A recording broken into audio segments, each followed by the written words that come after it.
Hey, this is going to be Thursday, October 5th. We're going to get to the final part of our Man from the South story, which is definitely going to be memorable, to say the least. Make sure you read our Hey You Downstairs story for tomorrow, because that is what most of our quiz is going to be about. As we got into, we're down, hey, the Man from the South. From there, hopefully for now, I don't have to be mean to you guys as far as your iPads go, because you're going to make better choices in the earlier class. We got into our story. Let's see, it's taking place. Where is it? What island is it taking place on? The Jamaica. And what type of location in Jamaica? The beach. The hotel. The hotel. The hotel beach. What part of the hotel? The pool. Down there at the pool. The main character was sitting around the pool when two people walk up to him. Well, technically three. But who's the first person that walks up to him? The man. Leather shoes. With the, no, skip that. Learning from yesterday. With the old white hat and then the leather shoes. And then while he's there, someone else walks up. Cadet and the girlfriend. The cadet is a hot beach girl. The what is a naval cadet? A person that is trained to be on a naval. And this particular naval cadet has apparently a bad habit. And what is his bad habit? Betting. Smoking. The fact that he smokes. That's my favorite thing. Tony, we can't smoke. We're then what is it that? I didn't say Yeah, that's what I did too. And then what bad habit does the old man have? Smoking. Smoking what? Cigars. The cigars come in. And then we also find out that they both share another bad habit. Betting. Because what is it that the kid uses to light his cigarette? A lighter. That's where the lighter comes in. And we talk about how do. special lighter that goes along with it. Light it. Can work. No. I'm not a monkey. You can't command me. And so they decided they are going to light the lighter, and that's where we got into. Let's see. Oh, how many times does he have to light the lighter? 10 times. 10 times in a row, without missing a single time. If he gets it 10 times in a row, He gets the Cadillac. I wanted to say that. And that was about where we had to stop. So we're on the fourth column over. They're talking back and forth, and we're going to get a chance to find out what it is. All right. Which paragraph? About halfway down, where he says, hey now, wait a minute. American car from your country, Cadillac. And the kid goes, hey now, wait a minute. The boy leaned back in his deck chair and he laughed. I can't put up that sort of property. No, this is crazy. No, not crazy at all. You strike lighter successfully 10 times in a row. Cadillac is yours. You like to have this Cadillac? Yes. Well, sure, I'd like to have a Cadillac. The boy was still grinning. All right, fine. We make a bet. I put up my Cadillac. Okay, then what do I put up? The little man carefully removed the red band from his still unlighted cigar. I never ask you, my friend, to bet something you cannot afford.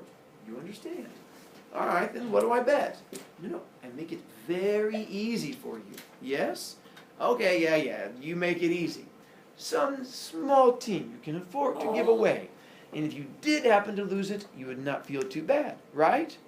Such as what? Such as perhaps the little finger of your left hand. What? What? The boy stopped grinning. Yes, why not? You win, you take the car. You lose, I take the finger. Whoa. I don't get it. How do you mean you take the finger? Oh, I chop it off. Jumpin' jeepers, that's a crazy bet. No, I think I'll just make it $1. The man leaned back, spread out his hands, palms upward, and gave a tiny, contemptuous shrug of the shoulders. Well. I do not understand. I feel like it's not his car. You say it lights, but you will not bet. Do we forget it? Yes?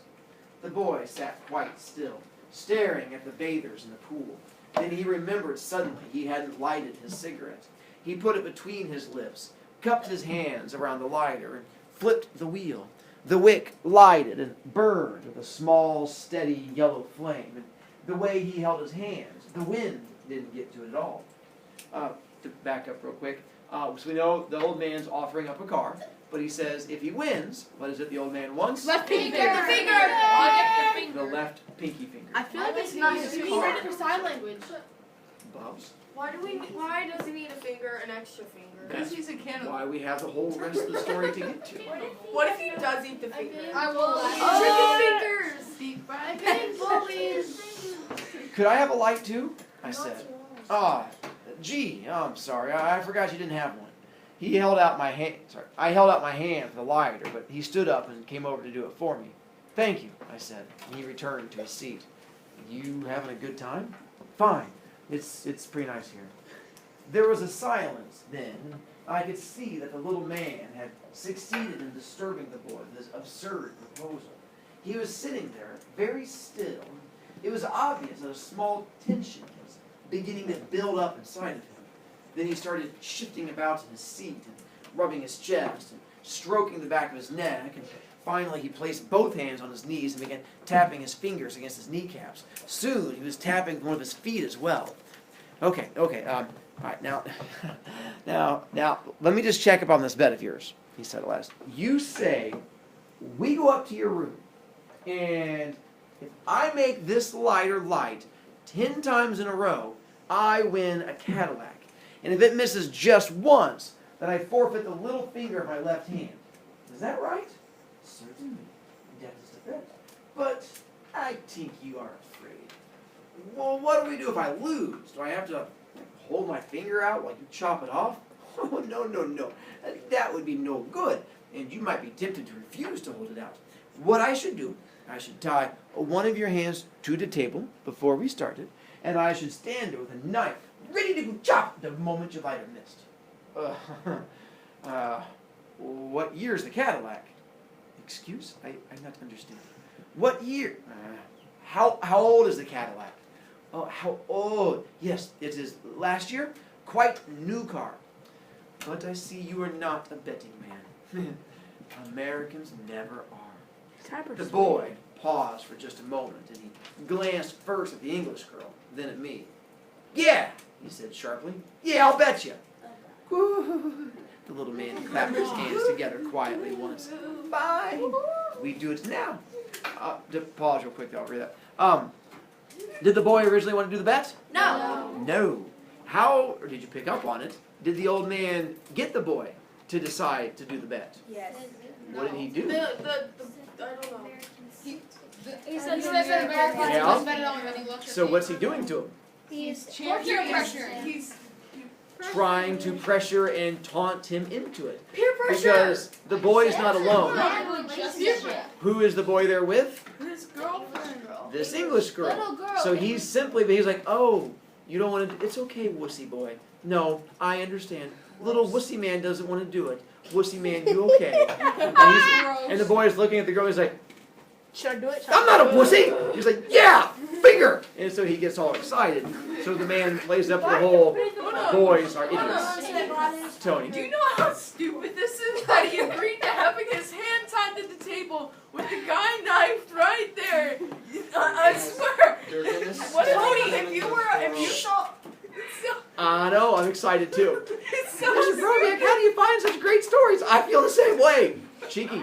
It's like really, this story makes me so mad. Like he can at any moment be like, "Wow!" Chop all of his fingers, like chop even his He could be hand. like Good. a fruit ninja. I'm pretty sure when you make a bet with a person for a car in your finger, they're a pretty honest person. I don't think that's something you really have to worry about.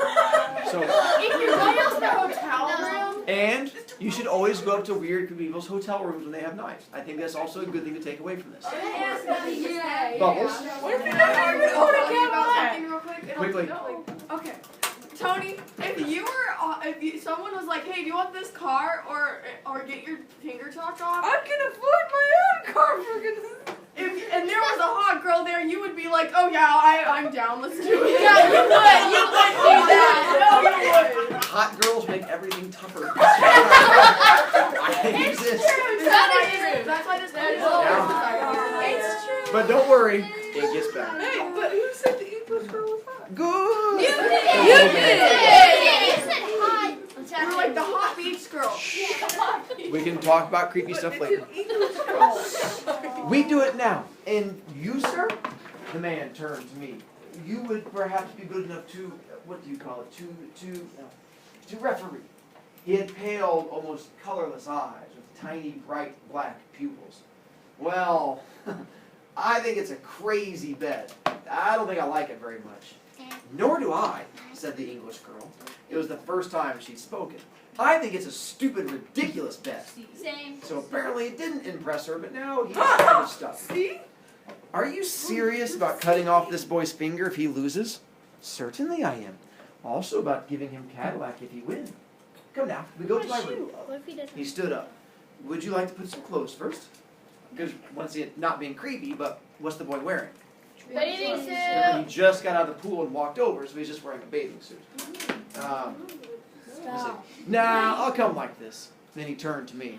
Hey, I'd consider it a favor if you would come along and referee.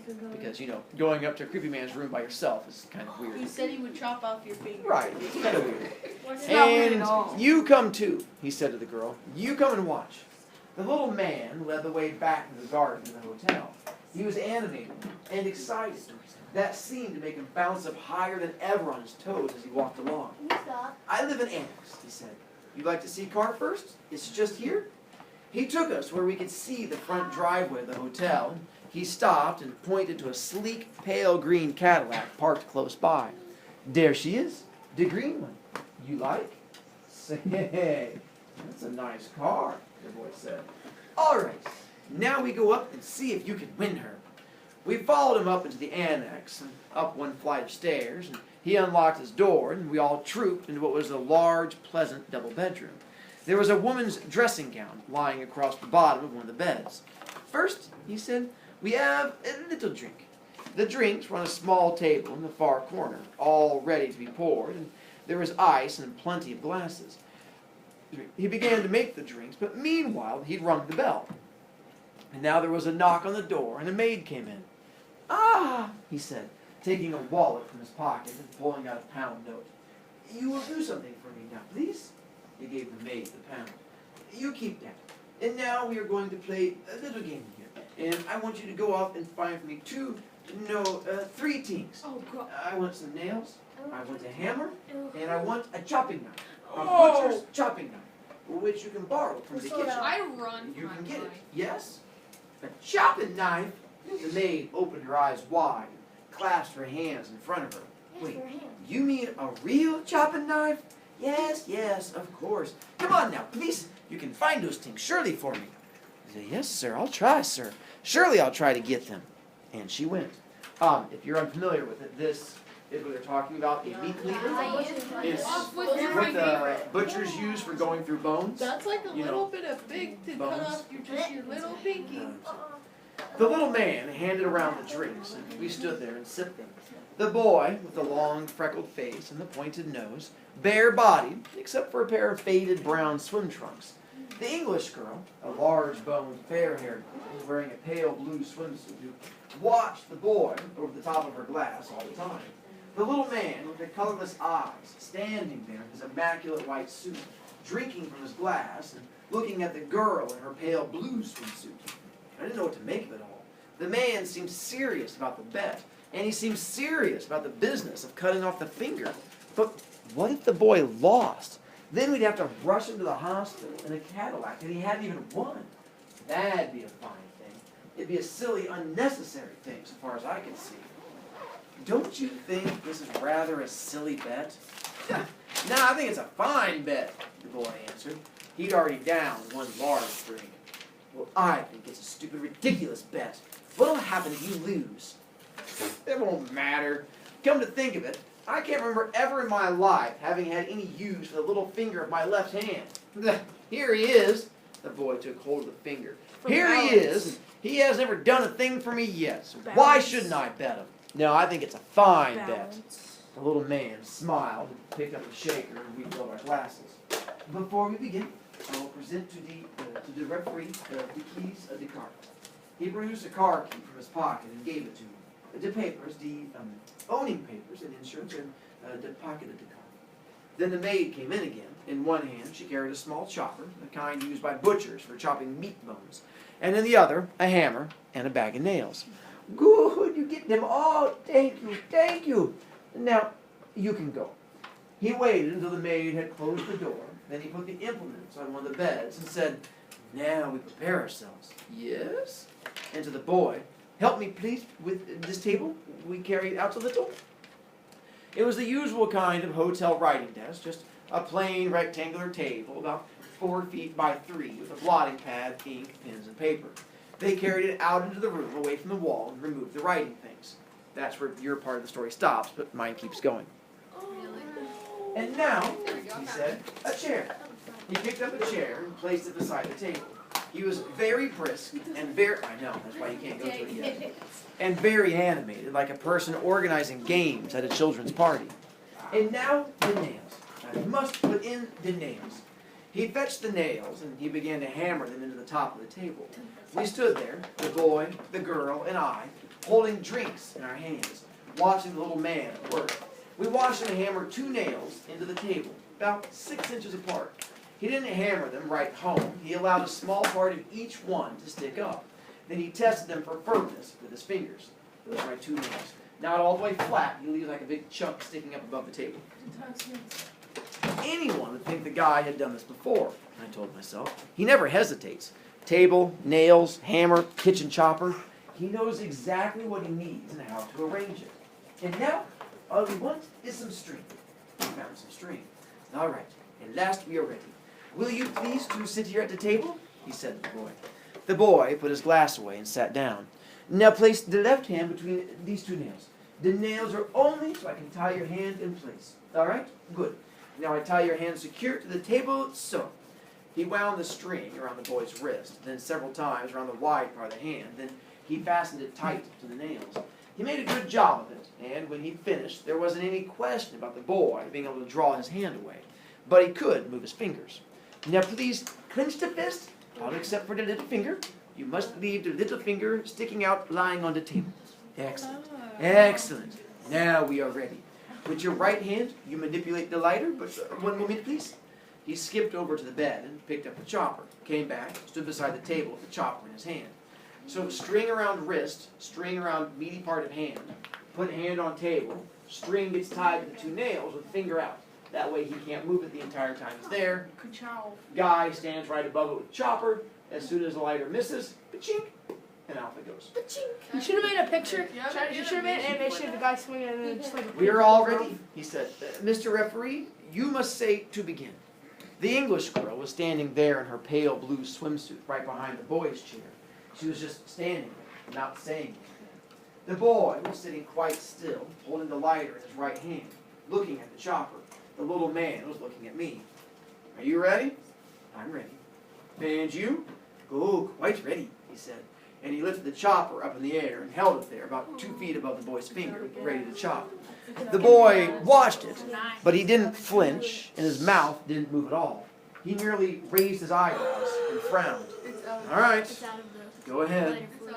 The boy said, will you please count out loud as I do it? Yeah, I said, I can do that. With his thumb, he raised the top of the lighter, and to give the thumb, he gave the wheel a sharp flick. The flint sparked, the wick caught fire, burned the small yellow flame. 1! He didn't blow the flame out. He closed the top of the lighter on it and waited for perhaps 5 seconds before opening it again. He flicked the wheel very strongly, and once more there was a small flame burning on the wick. 2! 3! 4! 5! Experienced. 6! I feel like it's gonna be a non-story. I see smoke. 7! It's like no. Obviously, it was one of those lighters that worked. The flame gave a big spark, and the wick was the right length. I watched the thumb snapping the top down onto the flame. Then a pause.